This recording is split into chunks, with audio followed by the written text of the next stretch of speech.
Hi, I'm Mark with At My Home, and today we are reviewing the Argus Track 4K PTZ solar security camera. And REOLINK sent us this for review. There are two boxes. One is the REOLINK Solar Panel 2. This is a large 6-watt solar panel with a 4-meter long cable that attaches to the camera using USB-C. If you happen to get one of these to use with other cameras that require a micro USB, they have you covered with the included adapter. You can mount the solar panel using the tall adjustable stand that attaches either with screws or the included strap and plate which attaches to the bottom of the stand. Instructions and a mounting template are included. The other box is the REOLINK Argus Track camera. It includes the camera which attaches to a mounting base with an included locking screw. You can install the base with screws, mounting template included, or using the strap, which is great if you want to attach to a pole or a nearby tree. A quick start guide is included, as is a REOLINK surveillance sticker. If you want to use local storage, you need to install your own SD card up to 128 gigabytes. Just remove the back compartment and insert. Then don't forget to turn on the camera. They recommend you charge the camera with the included USB-A to USB-C cable fully before installing, which is fine as you should have it plugged in while installing into the REOLINK app. Load the REOLINK app on your iOS or Android phone, and after creating an account, press the plus icon in the upper right to bring up the scanner and scan the QR code on the camera base. Then just follow the prompts and enter your Wi-Fi info. You'll be asked to scan a QR code on your phone with the Argus Track camera. Once the camera connects to the Wi-Fi, you'll be asked to give the camera a password and then name the camera. You should remember these because they are required if you want to access the camera again if you use another phone, iPad, or macOS client. Otherwise, you have to reset and start over. That's it, the camera is ready to go.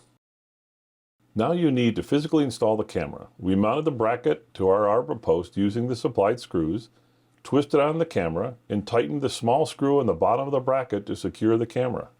Then mount the solar panel using either screws or, as we did, using the metal bracket attached to the bottom of the stand, then feeding the strap through and snugging it around the beam. You may want to feed the strap under the bracket before putting in all the screws, as once the metal bracket is tightened, it's hard to feed the strap.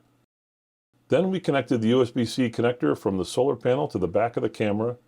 Make sure it's snug to prevent water getting in. You can have the app show either both camera views separately or together. If you view each separately, then the playback and download will be at full resolution. If you play back and download in dual view, your resolution is lower. In either mode, you can talk, record the video, take a photo, or pan and tilt. Settings let you adjust the resolution. Clear is best, where fluent is handy with slow Wi-Fi. To adjust frame rate, to adjust bit rate. You can even adjust the brightness and shadows, though we left it on auto. There is an 8 megapixel camera and a 2 megapixel camera, which yields beautiful pictures.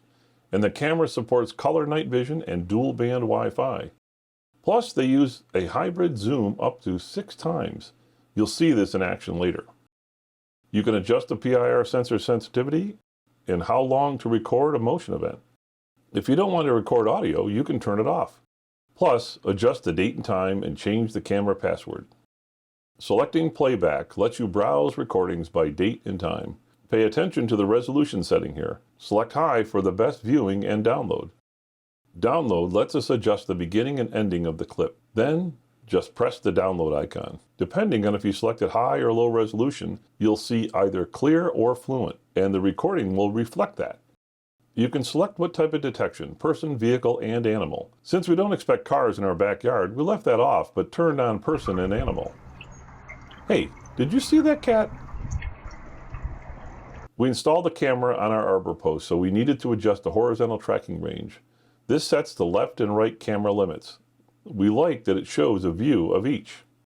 Tracking method is key. You can set digital tracking, which basically means the camera doesn't move during a motion event. Digital tracking first means it will pan and tilt once the object moves outside the current view. And pan-tilt tracking first means the camera will pan and tilt to keep the subject centered in the view. Who is that guy wandering through our woods? Notice how the camera stops panning when it hits the right horizontal limit. Daytime looks great, but what about night?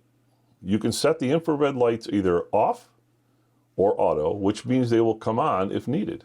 The spotlight can be turned off if you don't want to alarm the subject, or set to Night Smart mode, which will turn on the spotlights when motion is detected. You can even set the light to auto on for live view.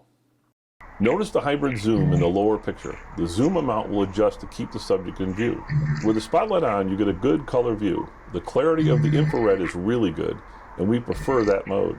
You can see some blur and hear motor noise as the camera pans. We really like this camera. Very clear picture and great motion capture and tracking. Thank you for watching.